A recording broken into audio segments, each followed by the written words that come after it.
Salam sejahtera untuk kita semua. Pelajaran Sekolah Sahabat dengan tema utama mengelola bagi sang guru sampai dia datang. Pelajaran ketujuh yang paling hina ini. Rabu 15 Februari, Sakeus. Sakeus adalah seorang Yahudi yang kaya yang menghasilkan uang dengan bekerja sebagai pemungut cukai untuk bangsa Roma yang dibenci. Karena itu, dan oleh sebab ia dan pemungut cukai yang lain memungut lebih banyak cukai daripada yang sebenarnya, Sakeus dibenci dan disebut orang berdosa. Sakeus tinggal di Yeriko yang terletak di jalur perdagangan yang ramai dengan transaksi bisnis. Pertemuan antara Yesus dan Sakeus bukanlah kebetulan.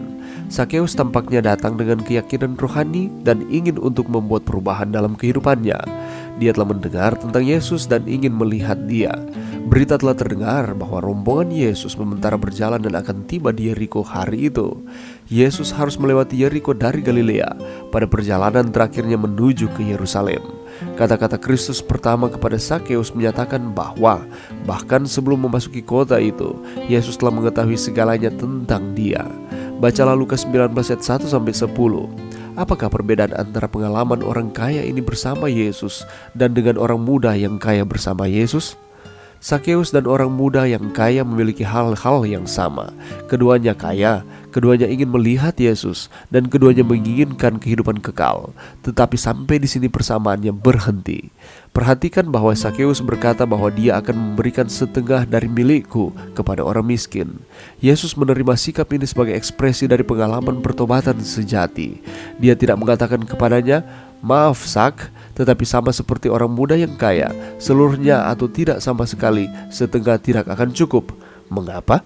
Kemungkinan besar karena walaupun Sakeus pasti menyukai kekayaan, itu bukan ilah baginya, tetapi bagi orang muda yang kaya hal itu menjadi ilah. Jadi, meskipun kita tidak tahu secara khusus apa yang Yesus katakan kepadanya, Sakeus adalah yang pertama berbicara tentang memberikan uang kepada orang miskin. Sebaliknya, Yesus harus memberitahu orang muda yang kaya secara khusus untuk menyerahkan semuanya. Kalau tidak, itu akan menghancurkannya. Meskipun Sakeus, seperti halnya orang kaya, perlu berhati-hati tentang bahaya kekayaan, ia tampaknya memiliki kendali yang lebih baik daripada orang muda yang kaya itu. Ketika penghulu muda yang kaya telah berbalik dari Yesus, murid-murid keheran-heranan mendengar perkataan Tuhan. Alangkah sukarnya orang yang beruang masuk ke dalam kerajaan Allah. Mereka berseru satu kepada yang lain, "Jika demikian, siapakah yang dapat diselamatkan?" Sekarang kebenaran perkataan Kristus ditunjukkan kepada mereka. Apa yang tidak mungkin bagi manusia, mungkin bagi Allah. Mereka melihat bagaimana dengan rahmat Allah seorang kaya dapat masuk ke dalam kerajaan itu. Alfa dan Omega jilid 6 halaman 172. Pelajaran yang bisa kita dapatkan pada saat ini. Kisah tentang Sakeus bukanlah hal yang asing di pendengaran kita sebagai orang-orang Kristen. Cerita ini biasanya sudah diceritakan dan ini pun seringkali diceritakan di sekolah sahabat anak-anak ataupun di pertemuan-pertemuan lainnya, bahkan di khotbah-khotbah. Kita sering mendengarkan akan khotbah tentang Sakeus. Yang kita ketahui tentang sosok Sakeus adalah seorang pemungut cukai yang berbadan pendek. Ketika Yesus melintasi kota Yeriko, banyak orang berkerumun ingin melihat dia. Dan karena badannya yang kurang tinggi, Sakeus mengalami kesulitan untuk melihat Yesus. Maka apa yang dia lakukan? Lukas 19 ayat 4 mengatakan, "Maka berlarilah ia mendahului orang banyak, lalu memanjat pohon ara untuk melihat Yesus yang akan lewat di situ." Menurut pandangan orang Yahudi di zaman itu, terutama para ahli Taurat, seorang pemungut cukai dikelompokkan sebagai orang-orang berdosa. Mereka adalah orang-orang yang jahat karena mereka mengambil banyak dari yang bukan milik mereka, dan mereka tega untuk tidak mempedulikan akan orang lain. Mereka adalah satu golongan dengan para pelacur, pembunuh atau juga perampok. Mereka juga disebutkan sebagai sampah masyarakat. Para ahli Taurat memandang hina orang-orang seperti itu. Bahkan mereka tidak mau bergaul dengan orang-orang berdosa tersebut karena perlakuan yang tidak adil, dikucilkan, dicemooh. Itulah yang mengakibatkan tidak semua orang berdosa itu mau berbalik dari jalan yang jahat. Tetapi si pemungut cukai ini, yakni Sakeus, mempunyai kerinduan yang sangat besar untuk bertemu dengan Yesus, sehingga ia berusaha sedemikian rupa supaya ia dapat bertemu dengan Yesus.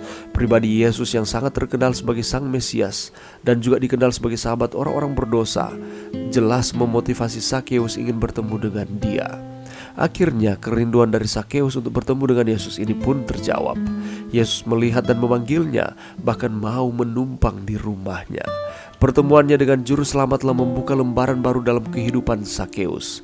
Dan sejak saat itu dia bertobat dan percaya kepada Yesus. Hari ini telah terjadi keselamatan kepada rumah ini, karena orang ini pun anak Abraham. Lukas 19 ayat 9. Bukankah kita seringkali bersikap seperti para ahli Taurat? Kita membuang muka dan menjaga jarak terhadap orang-orang yang berdosa di sekitar kita.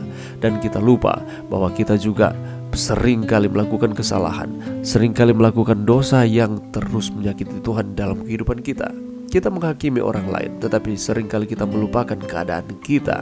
Itulah sebabnya Yesus mengatakan, kita melihat selumbar di mata orang, tetapi balok di mata kita tidak melihatnya. Janganlah kita menghakimi di dalam setiap kehidupan kita. Kalau kita membandingkan cerita orang muda yang kaya dengan cerita Sakeus ini, ada persamaan-persamaannya, tetapi jelas ada perbedaannya. Sakeus mencari Tuhan, dia menerima apa yang difirmankan oleh Allah. Tetapi orang muda ini, dia mendengar apa yang disampaikan oleh Yesus, lalu sakit hati dan dia meninggalkan Yesus. Sakeus menempatkan imannya lebih besar dibandingkan dengan harta benda yang merupakan miliknya. Ia tidak menempatkan harta bendanya sebagai ilah untuknya, tetapi orang muda menempatkan harta bendanya itu sebagai ilah. Fokus utamanya hanya kepada harta, dan sebaliknya Sakeus mengalihkan fokusnya yang tadinya kepada harta, dia mengalihkan kepada Yesus. Mari kita berfokus hanya kepada Tuhan di dalam kehidupan kita. Gantinya kita berfokus hanya kepada harta dunia yang dipercayakan kepada kita. Belajarlah dari pengalaman Sakeus. Mari berdoa. Terima kasih Tuhan atas firman-Mu pada saat ini. Bantu kami Tuhan untuk kami terus berfokus kepada Tuhan di dalam kehidupan kami. Gantinya hal-hal sementara yang ada di dunia ini. Kami mau belajar dari pengalaman Sakeus. Ini doa kami di dalam nama Yesus. Amin.